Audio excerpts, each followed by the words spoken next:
नमस्कार माताओं और बहनों, आप सभी का स्वागत है हमारे YouTube चैनल श्रद्धा संगम में। आज मैं आपके लिए एक सास और बहू की कार्तिक स्नान की कहानी लेकर आया हूँ। यदि आप हमारे वीडियो को पहली बार देख रहे हैं तो हमारे चैनल को सब्सक्राइब जरूर कीजिएगा।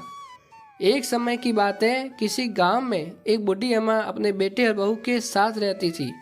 कार्तिक मास आने पर बूढ़ी अम्मा कार्तिक स्नान के लिए गंगा जी जाने का विचार किया। वह अपने बेटे और बहू से कहने लगी कि मैं कार्तिक स्नान के लिए गंगा जी जा रही हूँ। ये सुनते ही बहू बोली कि सासू जी, मैं भी कार्तिक स्नान के लिए आपके साथ गंगा जी जाना चाहती हूँ।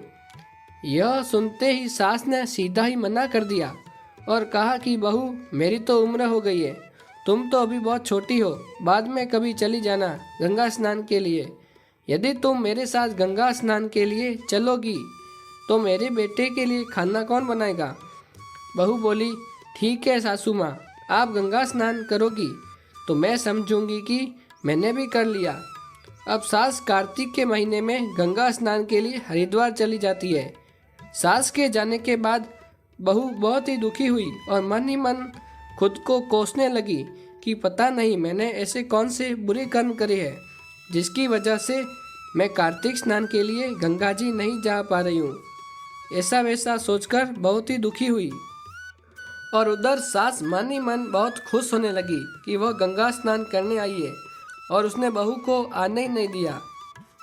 और फिर इधर बहू ने मन ही मन सोचने लगी कि गंगा स्नान ना ही सही तो मैं घर पर कार्तिक स्नान तो कर सकती हूँ। ऐसा सोचकर बहू कुम्हार के पास गई और उससे 5 कुंडे खरीद लाई। उन्हें अपने घर की छत पर रख दिया। अब वह रोज रात को एक कुंडे में पानी भर के रख लेती और अगले ही दिन सुबह सुबह उस पानी में स्नान कर लेती और कहती, सास नहाए ऊंडे बैठ और बहू नहाए कुंडे बैठ, हर हर गंगा मन चंगा तो कठौती में गंगा। बहू के ऐसा कहते ही गंगा मैया की धारा उसके कुंडे में आ जाती है और वह उस कुंडे में स्नान करती है। और उधर गंगा स्नान करते समय सास मन ही मन सोचने लगी कि मैं यहाँ गंगा स्नान कर रही हूँ और वहाँ बहू क्या कर रही होगी और कहीं वह मेरे गहने नहीं चुराएगी। और यह सोचकर सास गंगा जी में डुबकी लगाती है तो उनकी नथ खुलकर गंगा के पानी में बह जाती है। यह देखकर वो और ज़्यादा दुखी हो गई और सोचने लगी कि मेरी नथ कहाँ चली गई। और दूसरी तरफ अगले ही दिन वहाँ कुंडे में भरे पानी में स्नान कर रही होती है बहू, तो उसके कुंडे में गंगा मैया प्रसन्न होकर अपनी धारा कुंडे में भेजती है और उसी गंगा की धारा में एक उसे सोने की नथ मिलती है और वह पहचान जाती है कि यह नथ तो उसकी सास की है और सोचने लगती है यह नथ मेरे कुंडे में कैसे आई, और वह उस नथ को संभाल कर रख लेती है। और सास जब कार्तिक स्नान करके वापस घर पर लौटती है तो बहू अपनी सास को सोने की नथ देती है। यह देखकर सास पूछने लगी कि बहू, ये नथ तुम्हारे पास कहाँ से आई। तब बहू ने सास को अपने कार्तिक स्नान की सारी बात बताई।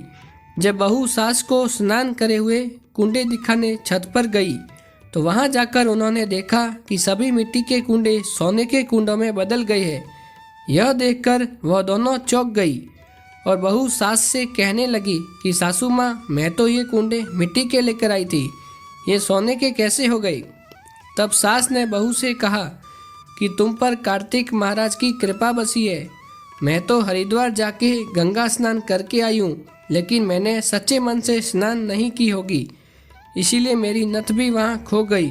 और वहीं तुमने घर में ही बैठकर सच्चे मन से कार्तिक स्नान किया है, इसीलिए तुम्हारे कुंडों में गंगा जी का पवित्र जल आ गया और कार्तिक महाराज ने तुम्हें तुम्हारे सच्चे मन से किए गए स्नान का फल दिया है।